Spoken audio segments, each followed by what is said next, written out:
बिस्मिल्लाहिर्रहमानिर्रहीम अस्सलाम वालेकुम। हाँ जी, ਅੱਜ ਅਸੀਂ ਆਲੂ ਦੀ ਬਿਜਾਈ ਸ਼ੁਰੂ ਕਰਤੀ ਹੈ ਜੀ। ਤੁਸੀਂ ਦੇਖ ਸਕਦੇ ਹੋ ਮਾਸ਼ਾਅੱਲਾ। ਇਸ ਜਗ੍ਹਾ ਤੇ ਪਹਿਲੇ ਮੱਕੀ ਸੀ। ਮੱਕੀ ਸਾਡੀ ਜੁਲਾਈ ਦੀ ਕਾਸ਼ ਸੀ ਔਰ ਅਸੀਂ ਸਾਰੀ ਸਾਇਰੇ ਦੇ ਵਿੱਚ ਦਿੱਤੀ ਹੈ ਜੀ। ਸਾਡੇ ਕਮਾਲੀ ਏਰੀਏ ਦੇ ਵਿੱਚ ਜ਼ਿਲ੍ਹਾ ਟੋਬਾ ਇਹਦੇ ਵਿੱਚ 1,40,000 ਕਿੱਲੇ ਦਾ ਚੱਲ ਰਿਹਾ ਵਾ। 1,40,000 ਕੋ ਬਹੁਤ ਅੱਛੀ ਆ। 1,55,000 1.5 ਲੱਖ ਇੱਥੇ ਤੱਕ ਰੇਟ ਚੱਲ ਰਿਹਾ ਵਾ ਸਾਈਲੇਜ ਵਾਸਤੇ। और असी एक 55 ਨੂੰ ਦਿੱਤੀ। ਸਾਡੀ ਮੱਕੀ ਮਾਸ਼ਾਅੱਲਾ ਬਹੁਤ ਜ਼ਬਰਦਸਤ ਸੀ। ਕੱਦ ਕਾਠ ਮੱਕੀ ਦਾ ਬੜਾ ਸੀ ਔਰ ਪੱਤਾ ਕਾਫੀ ਚੌੜਾ, ਜਿਸ ਤਰ੍ਹਾਂ ਇੱਕ ਬੜੀ ਭਾਰੀ ਮੱਕੀ ਸੀ। ਔਰ ਤੁਸੀਂ ਦੇਖ ਲਓ ਮਾਸ਼ਾਅੱਲਾ ਆਲੂ ਦੀ ਕਾਸ਼ ਸ਼ੁਰੂ ਆ। ਇਹ ਸਾਡੇ ਕੋਲ ਜਿਹੜਾ ਆਲੂ ਦਾ ਬੀ ਹੈ ਜੀ, ਐਲਵਟ ਨਾਮ ਦੀ ਵੈਰਾਈਟੀ ਹੈ। ਇਹ ਸਾਈਜ਼ ਆ ਬੀ ਦਾ, ਬਿਲਕੁਲ ਇੱਕ ਜੈਸਾ ਸਾਈਜ਼ ਆ ਮਾਸ਼ਾਅੱਲਾ, बड़ा आउट क्लास।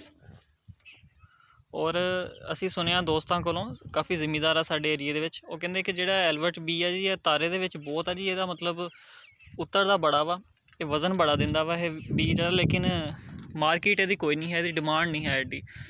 ਅਤੇ ਅਸੀਂ ਪਹਿਲੀ ਦਫਾ ਲਗਾ ਰਹੇ ਹਾਂ। ਅਸੀਂ ਇੱਕ ਦੋਸਤ ਦੇ ਨਾਲ ਬੀ ਚੇਂਜ ਕਰਾਇਆ ਸੀ, ਉਹਨੂੰ ਆਪਣੇ ਵਾਲਾ ਦੇ ਦਿੱਤਾ, ਉਹਦੇ ਕੋਲੋਂ ਇਹ ਬੀ ਲਿਆ ਵਾ। ਬਾਕੀ ਹੁਣ ਤੁਸੀਂ ਦੋਸਤ ਦੱਸੋ ਜੀ, ਇਹ ਕਿਆ ਵਾਕਈ ਸਹੀ ਗੱਲ ਆ?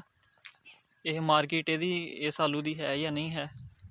ਬਾਕੀ ਪਹਿਲੀ ਦਫਾ ਲਗਾ ਰਹੇ ਹਾਂ ਇਹ ਵੈਰਾਈਟੀ, ਅਤੇ ਇਨਸ਼ਾਅੱਲਾ ਲਗਾ ਕੇ ਜਿਹੜਾ ਬਿਹਤਰ ਆਈਡੀਆ ਹੋ ਜਾਏਗਾ।